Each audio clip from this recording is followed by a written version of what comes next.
जब से तुझको देखा चढ़ा है बुखार है, तेरा ही जुनून सर पे सवार है। बॉडी तेरी बटन हेयर स्किन है, मेरे लिए बोलो क्या सिग्नल ग्रीन है। दिलावा के खाली बाटे रूम, मन करे फोटो ली चूम चूम कके झूम झूम कके झूम झूम कके झूम झूम कके झूम हो कके झूम झूम कके झूम झूम कके झूम झूम कके झूम।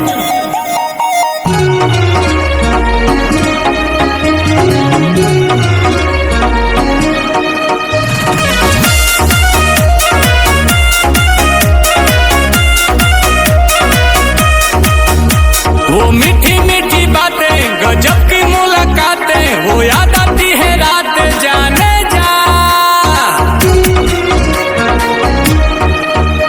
अब तू ही दिलो जा में धरती और आसमां में, अकेली तू जहां में जाने जा जाने जा।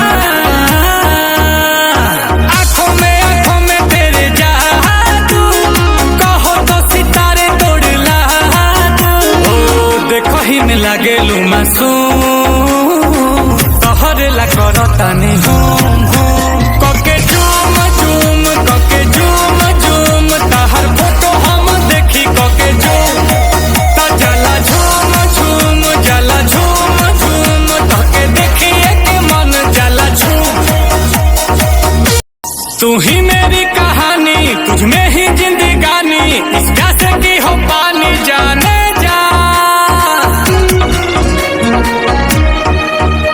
ये दिल तेरा दीवाना, तू मेरा ही ठिकाना, मौसम है आशिकाना जाने जा जाने जा। सांसों में तू बसी है, लबों पे मेरे तू ही हंसी है।